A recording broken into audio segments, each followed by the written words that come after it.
दुश्शीलो दुर्भगो वृद्धो जडोरोग्यदिनोऽपि वा पति स्त्रीभिर्नः तभ्यो लोकेप्सुभिरसुपातिकी। पति चाहे वृद्ध हो, रोगी हो, लगड़ा हो, कुबड़ा हो, दरिद्री हो, क्रोधी हो, अति दीन हो, फिर भी ऐसे पति का भी नारियों को अपमान नहीं करना चाहिए और ना ही छोड़ना चाहिए। ऐसे पति का भी जो नारी अपमान करती है वह नरक में विभिन्न प्रकार की यातनाएं पाती है। पति का कभी अपमान नहीं करना चाहिए। नारियों को पति पर धर्म ही सबसे बड़ा धर्म है, इसलिए तुम लोग जाओ अपने अपने पतियों की सेवा करो। पति पर धर्म का उपदेश देते और यही उपदेश मानस में श्री रामायण के माध्यम से भी समझिए। बात वही की वही, यहाँ दुश्शीलो दुर्भगो वृद्धो जडोरोग्यदिनोऽपि वा श्रीमद् भागवत का श्लोक हो या रामायण की चौपाई बातें, अर्थ एक ही निकलता। क्या? वृद्ध रोग बस झड़ धनहीना, वो अंधे बधिर क्रोधी अति दीना। पति चाहे बूढ़ा हो, क्रोधी हो, दरिद्र हो, लेकिन ऐसे पति का भी अपमान नहीं करना चाहिए। ऐसे हो पति कर किए अपमाना, नारी पाप दुख जम पड़नाना। ऐसे हो पति कर किए अपमाना, ऐसे पति कर किए अपमाना। नारी पावे दुख जमे कोरे नाना, नारी पावे दुख जम कोरे नाना। एक धर्म एक व्रत नेमा, काय वचन मन पति पद प्रेमा। एक मन नेमा, काय वचन मन पद प्रेमा। तन के यश बस मन माही, छपने हुआन पुरुष जग नानी।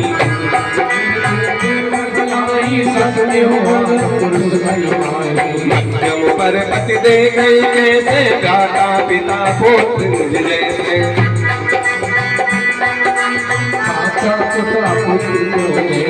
मध्यम पर पति देखे कैसे,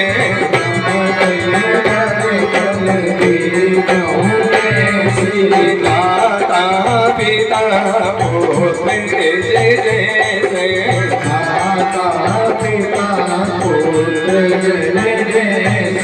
धर्म विकार समुझ कुल रही, समुद्र कृष्ण सी श्रुति अस कही।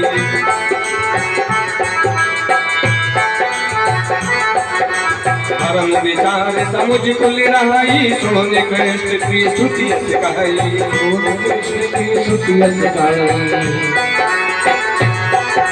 बिनु अवसर भय तेरे जोई, जाने वो अदम नारी जग सोई। जाने वो अदम नारी जग सोई। बिनु अवसर भय तेरे जोई, बिनु अवसर भय तेरे जोई। जाने वो अदम नारी जग सोई। जाने वो अदम नारी जग सोई। भगवान चार प्रकार की पतिव्रताओं का वर्णन करते हैं और वही मानस में तुलसीदास जी ने भी वर्णन किया। जो उत्तम नंबर की नारी है, नंबर 1 की उत्तम पर पति देखें कैसे, भ्राता पिता पुत्र निज जैसे। उत्तम पतिव्रता वह है जो संसार में जितने भी पुरुष वर्ग हैं, किसी को भाई, किसी को पिता, किसी को चाचा, इस रिश्ते में और इस दृष्टि से देखती है। उत्तम नंबर की नारी के मन में सपने में भी दूसरा कोई पुरुष है ही नहीं। मध्यम परपति देखे कैसे, भ्राता पिता पुत्र निज जैसे। वो धर्म विचार समुझ को रही, सो निकृष्ट त्रिय श्रुति यस कही। जो धर्म के डर से या कुल के भय से पति धारण किए रहे वह निकृष्ट कहलाती है। और बिना अवसर भय तेरे जोई, समय न मिलने पर भयवश जो रहे वह अधम नारी कहलाती है। लेकिन पतिव्रता तब भी है वो। अब आज के समय में थोड़े से प्रारूप चेंज हो रहे हैं, पतिव्रताएं तो सभी हैं। वैसे सच बात बता दूं, आज तक मुझे कभी कोई बिगड़ी नारी नहीं मिली।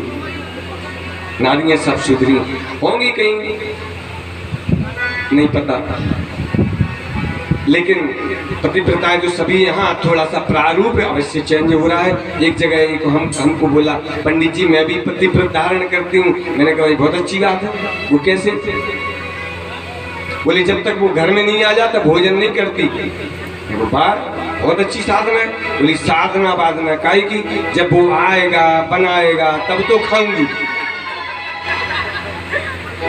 मुझे खाना बनाना ही कहाँ आता। ऐसी ऐसी पतिव्रताएं भी हैं आज के समय में, मतलब पतिव्रताओं की कोई कमी नहीं है, संसार भरपूर है।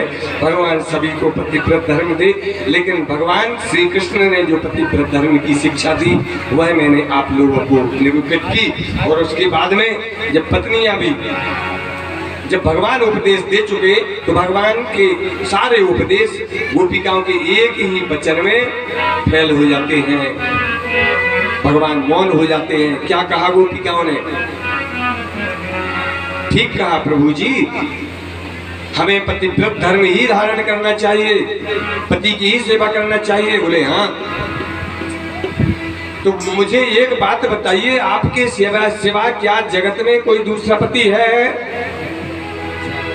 क्योंकि वास्तव में अगर पूर्ण पति जगतपति है तो वो तुम हो। जितने बड़े बड़े पहलवान हैं, मैं ऐसा कर दूंगा, मैं फलाना हूँ, मैं ढिकाना हूँ, मरने के बाद स्त्रीलिंग में बदल जाता है। कोई भी बड़े से बड़ा पहलवान, कितना भी बड़ा क्यों न हो, जब वो मरता है तो मरने के बाद क्या बोलते हैं? मिट्टी रखी या डेड बॉडी बोलते हैं आज की समय, लाश रखी बोलते ना। अब वो जल जाए उसके बाद उनका आत्मा भटक रही होगी, आत्मा भटक रहा होगा, ऐसा कोई नहीं बोलता। ये बोलते ना वो फलाने की आत्मा भटक रही होगी। तो वो यानी जो मरते ही साथ जो डेथ बॉडी है, जो लाश है, वही स्त्रीलिंग में बदल गई। और आत्मा की भी स्त्रीलिंग है, आकारांता जंतु स्त्रीलिंग, तो वो भी स्त्रीलिंग में बदल गई। अब पुरुष है किधर, हमें ये तो बताइए। भगवान चुपचाप ठहर जाते हैं। ये तो पक्की ब्रह्मज्ञानी निकली। महाराज मैं पति की ही सेवा करने के लिए यहाँ आई हूँ, पति की सेवा करूँ। हाँ, क्योंकि घर पर जो हमारा पति है वो तो पति है, लेकिन तू उस पति का भी पति है, तो जगतपति हुआ कि नहीं? तो तेरी सेवा जिसने कर ली सबकी सेवा हो गई, इसलिए मैं कहीं नहीं जाने वाली। अब तो तुम्हारी ही सेवा करने के लिए, जब पतियों का भी पति जगतपति यहाँ है तो ब्रजम किम कर्माणि वह, हम ब्रज में जाकर के क्या करेंगे? तब भगवान ने इशारा दिया, गंधर्व अप्सराएं साफ जाकर के आकाश मार्ग से रासलीला का आनंद लेते हैं और स्वर्गीय बाजे बजते हैं। उस समय उस रासमंडल में चारों तरफ से माधुर्य दृश्य उत्पन्न हुआ और भगवान श्री कृष्ण अपना रास रचाते हैं। अदरम मधुरम बदनम मधुरम मधुराधिपते, मधुरम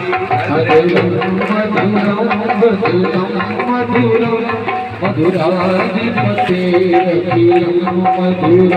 अदरम मधुरम मधुरम मधुरम हसितं मधुरम मधुरम मधुरम कदरम मधुरम नयनम मधुरम मधुरम वचनं मधुरं चरितं मधुरं वसनं मधुरं वलितं मधुरं हृदयं मधुरं नयनं मधुरं मधुराधिपतेरखिलं मधुरं वचनं मधुरं चरितं मधुरं वसनं मधुरं वलितं मधुरं वचनं मधुरं चरितं मधुरं वसनं मधुरं वलितं मधुरं वचनं मधुरं चलितं मधुरं वसतं मधुरं वसनं मधुरं चलितं मधुरं भ्रमितं मधुरं मधुराधिपतेरखिलं मधुरं मधुराधिपतेरखिलं मधुरं मधुराधिपतेरखिलं मधुरं।